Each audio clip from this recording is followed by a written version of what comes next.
Recebemos agora neste jornal, à hora de almoço, Diana Ramos, é diretora do Jornal de Negócios. Diana, boa tarde, bem-vinda.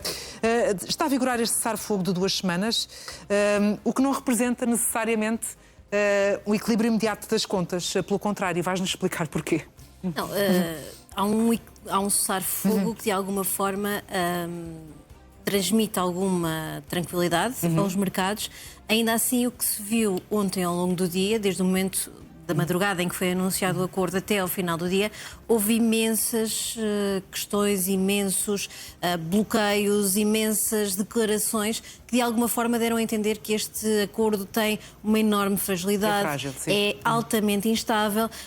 Portanto, esta promessa de 15 dias de reabertura do Estreito de Hormuz e de um cessar-fogo não se efetivou verdadeiramente. Passaram algumas embarcações pelo Estreito, mas nem sequer se consegue perceber bem se o normal fluir do comércio naquela zona e havendo ataques de Israel a uma série nomeadamente ao sul do Líbano, se isto tudo não está a criar ainda mais distopia. A verdade é que a desconfiança está muito patente e também estes comportamentos dos mercados vão muito a reboque das narrativas que também são muito incertas, destas muito afirmações instáveis, que vão sendo mudando a cada 2 horas. Que não nos dão certezas sobre absolutamente nada. Além disso, a verdade é que quando temos um determinado barco a passar naquela região, entre o momento que passa e o momento em que chega verdadeiramente ao destino, há aqui um grande compasso de tempo.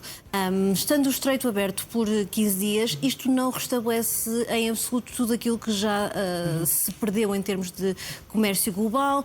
Não é fácil criar aqui um reequilíbrio. É um sinal positivo, dá alguma tranquilidade também aos mercados para que não haja esta volatilidade a que fomos assistindo nos últimos dias.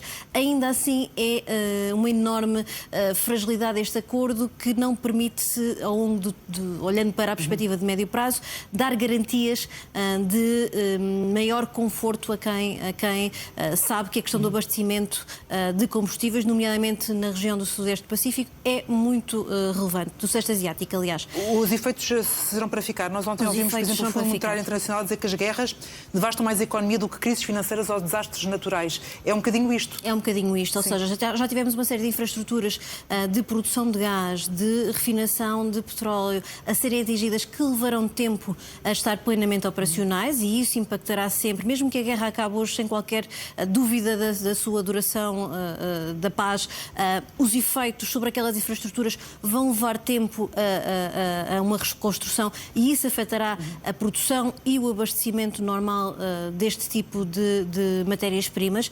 Depois, o que já vemos também é uma preocupação das principais entidades, o FMI ontem e hoje a Comissão Europeia, pela voz do Comissário Europeu Valdis Dombrovskis, a alertar que, mesmo tendo havido este cessar-fogo, mesmo havendo aqui um entendimento que a via diplomática é essencial, os efeitos sobre a economia vão fazer-se sentir. A Comissão Europeia está já a estimar que as previsões económicas que vai apresentar em maio já terão um impacto significativo de redução do crescimento naquilo que é o espaço da zona euro e sinaliza já com esta questão de vamos ter uma economia a abrandar significativamente na União Europeia e na zona euro e uma inflação a subir, porque é natural que a inflação vá subir por força de todos estes bloqueios e destas dificuldades em torno do abastecimento e das principais matérias-primas. É o tal choque de estagflação que entrou agora muito na narrativa dos tempos de hoje. É um momento em que simultaneamente temos a economia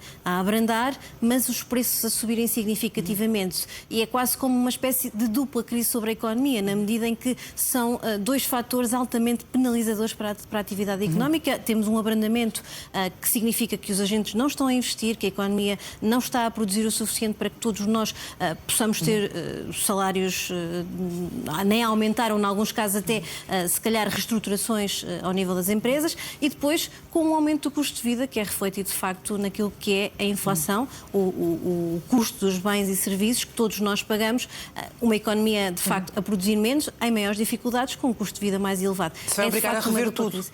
vai obrigar a que... Nós vimos, por exemplo, a primeira-ministra italiana a defender a suspensão das regras orçamentais da União Europeia perante esta crise do Médio Oriente. Eu tenho dúvidas que isso seja possível facilmente. O que vai obrigar é que haja uma resposta concertada por parte da Comissão Europeia sobre que medidas é que devem ser tomadas pelos diferentes países para que não entremos aqui, por exemplo, numa lógica despesista que ameaça algumas economias que já estão fragilizadas do ponto de vista orçamental. O caso de França é o mais significativo. Itália não está tão penalizada do ponto de vista orçamental, está mais, de alguma forma, vulnerável do ponto de vista daquilo que é a sua exposição, da sua dívida. Portanto, qualquer medida que seja tomada e que não seja feita de forma concertada num conjunto de países da União Europeia, quer em relação à resposta, quer em relação a matérias orçamentais, poderá atirar-nos, em última instância, para uma crise como aquela que assistimos em 2011, em que tivemos os Estados a tomarem medidas altamente expansionistas, ou seja, que tiveram elevados custos do ponto de vista orçamental e que depois acabaram por eclodir numa crise de dívidas soberanas que atingiu quase todos os países da zona euro, mas onde Portugal, Espanha e Grécia foram mais castigados. Nós estamos longe desse cenário, neste momento, até Portugal, Espanha e Grécia fizeram um caminho de reestruturação. Ainda assim, há um conjunto de países na zona euro que está mais fragilizado do ponto de vista orçamental. Portanto, vai ser necessário tomar medidas, certamente. Acredito que o cessar-fogo possa, de alguma maneira, do ponto de vista da política monetária, dos juros que todos nós pagamos refletidos nos nossos empréstimos à habitação, possa este cessar-fogo levar o BCE, por exemplo, a abrandar e decidir se não sobe logo os juros em abril, como já estava a ser sinalizado, ou se sobe apenas em maio.